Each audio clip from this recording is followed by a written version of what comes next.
Is it tracking?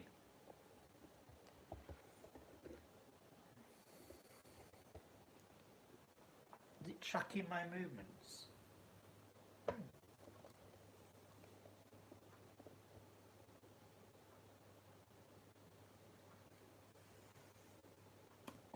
And triple tap the trigger to switch from front to rear camera. Currently you can't actually do this whilst you're recording, unfortunately. Double tap and holding the trigger will activate sport mode.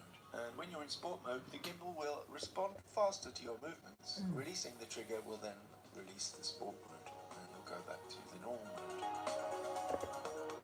The joystick allows you to adjust the position of the phone without actually touching the phone. So you can use the joystick while recording to create some smooth pans and tilts. I was curious if the joystick had speed sensitivity or whether it was simply an on-off switch for tilting and panning. Turns out it does have speed sensitivity, so if you push the joystick very gently, you get a nice slow camera movement. If you simply push it as far as it can go, the movement is quicker.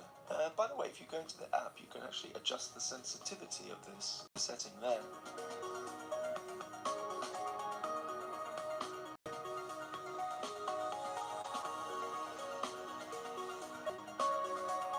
The slider at the side of the gimbal handle allows you to zoom out. Personally, I almost never use zoom as my device only has digital zoom.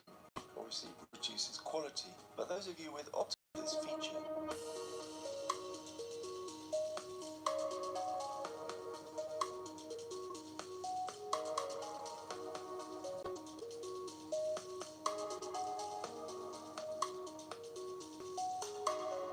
To use active track, aim at the object you wish the camera to lock onto. Click the trigger once to lock onto that object. A green box appears on the object. Alternatively, you can draw a finger across the screen to create a box that way. Now, when the camera moves, the gimbal will attempt to keep the object in frame. Or if the gimbal is stationary and the object moves, the gimbal moves the camera to follow the object as best it can.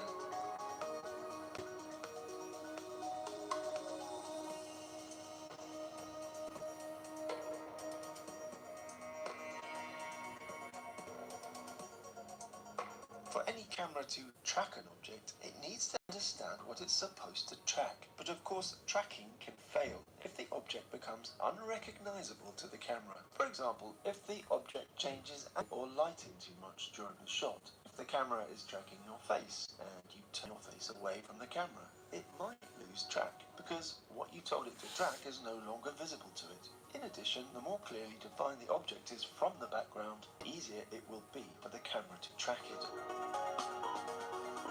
Gesture control allows you to signal to your smartphone to take a picture or start recording. You can also use it if you're filming yourself and you want to start active track. With the app on, tap the gesture control icon. Now, toggle on gesture control. You have two options, follow and shoot, which allows you to start active tracking, and shoot only, which allows you to take a picture or start shooting video, but no tracking. With gesture control on, make sure you're in frame, and now gesture with the palm of your hand or make a V sign. After 3 seconds, the camera will take a picture. The gimbal will track your face to keep you positioned in the picture. When in video mode, when you make a gesture, video starts recording. When in photo mode, you make a gesture, palm or V gesture, and it takes a picture. Story mode allows you to quickly create videos for social media stories, or if you simply want to create a little clip made up of 4 shots. With story mode, you don't have to worry about cutting shots together manually, as story mode automatically edits it for you. But it doesn't just edit.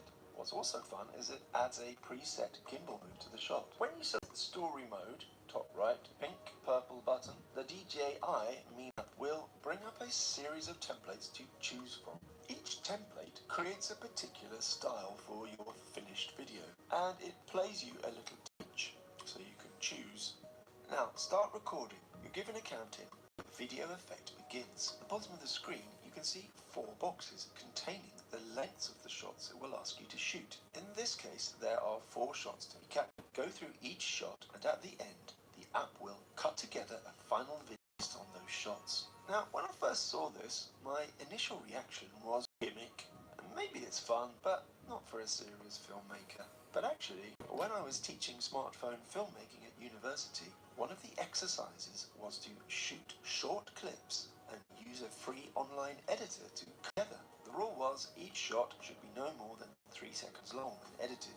Is to get students to start thinking in terms of shots, where each shot has a function, opposed to swinging the camera around and having your edit contain long, boring takes. When you have only 2 or 3 seconds for each shot, it forces you to think more about that shot. It really focuses your mind to think about what you're pointing the camera. For beginners, that is a brilliant way to learn filmmaking.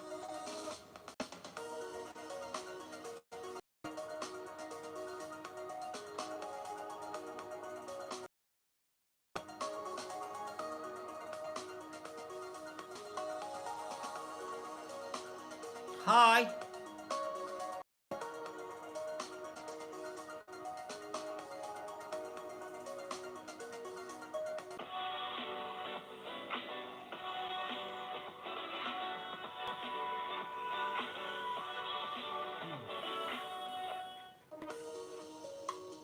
Having a mini tripod to attach to the base of the gimbal is really recommended. Now, when I purchased this gimbal from Amazon, to buy it with the mini tripod would have cost another, I think, £20, although that would have included a carry case too. Honestly, I didn't need the carry case either. So instead, I bought this Ulanzi mini tripod, which has an extending pole, and this cost me only £16, actually less than the one that comes with the DJI. And actually, you can get a simple mini tripod legs for about £8. The Filmic Pro camera app has integration with quite a few gimbals, such as the Gion Smooth 4 Free Fly Movie Camera Robot, as well as DJI's Osmo Mobile 2 and Osmo Mobile 1.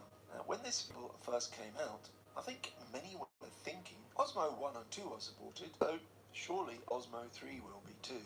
But many months after release, there's still no integration with Filmic Pro. This means you can't use the buttons and joystick to control features in Filmic Pro. Therefore, if you want to use the record or the zoom button,